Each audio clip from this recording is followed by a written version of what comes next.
Hey everybody, Gears here, and this is a test fit of the leg. Holy cow, I'm finally here.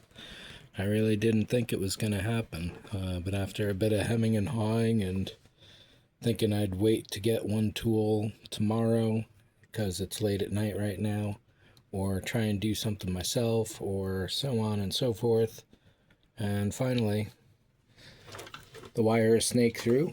I did have to remove the entire thing. I tied off this end and pulled it through, and then when it got to the very edge I just kind of wiggled it into place.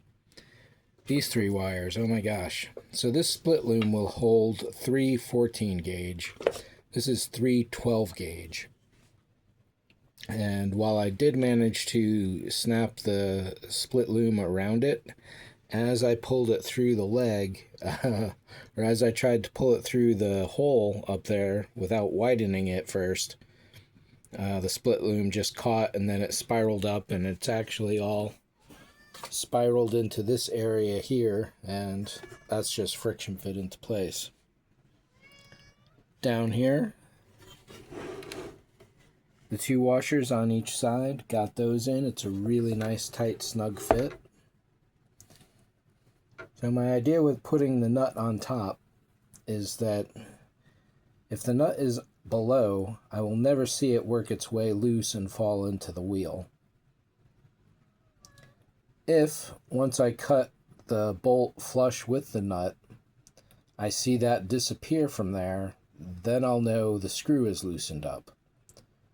Right now I've got the screw, there it is, red thread locked into place against the metal. So that's pretty stable as is, I've found. Right now this is only temporary. This shell needs to come out because this is only a test fit. Getting all of these guys set. I don't think there's an official length here, but I like the way that sits. That's a pretty good amount of spacing without getting too crowded. However, that means all down in here, all of this needs to be shaved down. What I might actually do is, now that I've marked this off, cut that flush, pull this out, unscrew it, pull the copper out, and then drill a hole, pull the copper out, and then drill a hole through that threading there, and then pin it, so that way these will never come loose. They're pretty tight as is, but they can definitely shift loose as is. Though over here they are solid rock tight.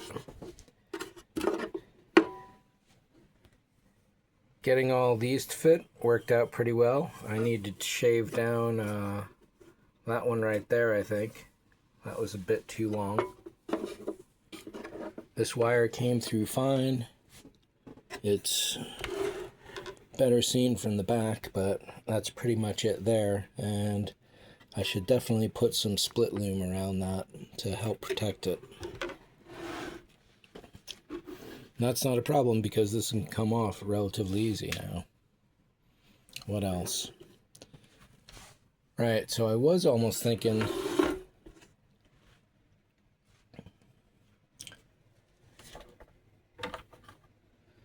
so on the shell here, it turns out that there's less space here than there is there. So this is the bigger wheel of the two. It must go in one side. I was hoping I could just flip that around and put the big wheel back here, but there isn't enough space. So I do need to remove this.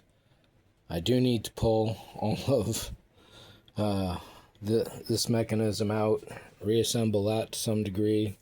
Maybe I should even start working on the other leg now, so that I can swap them both as I go, because I don't want one to be sitting in pieces, or rather I don't want both of the sets of wheels to be sitting in pieces, because I always want one to be able to look at as a reference.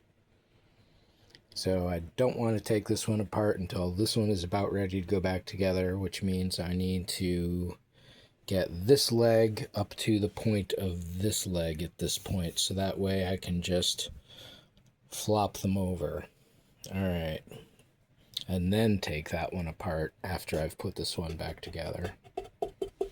Alright, so there's the plan for that. So as I've said in all the videos now, this is a major do this before that or you're taking stuff apart again.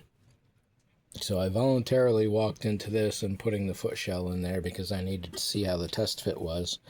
And apart from having to shave a couple of those down, it turns out that the screws on the half moon here are far too long as is. So those two guys got to get shaved down, and you can see how little space there is right there. I could cut into the steel, but I don't think so. This should be good enough.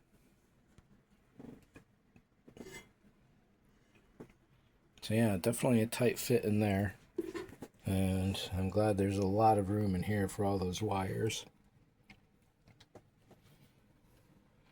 So yeah, I think on a future design, my next droid, I definitely want to do full styrene. So if I custom make the battery boxes, I can install everything in there. Kevin Home does something like that on his, so I want to do something similar to that, but he's got lipos that he's custom made, and I'm just going with generic Makitas, and even then I'm going with generic Makita batteries. And those have to fit, and they are just about as wide, and the new revision for the R2 works out perfectly. This design is the legacy design. At some point, maybe 10 years ago, the club got a hold of the real R2. They were allowed into the archives, took calipers to it, and we wound up with the revision. So legacy parts for so for the most part on the body, legacy parts fit on legacy bodies, revised parts fit on revised bodies. The legs weren't touched too much at all, so those are pretty much straight across on both. However, the battery boxes did change. So there's a little bit of a random track of information that didn't need to be said. So yeah, I guess I'm going to start working on the second leg now that I've got this far, and yeah, I'm really happy about it. This was a little foreboding, but now that I've got it set, I'm definitely feeling good before I put those wheels in there. And yeah, so that's it for this one. Thanks for watching. See ya.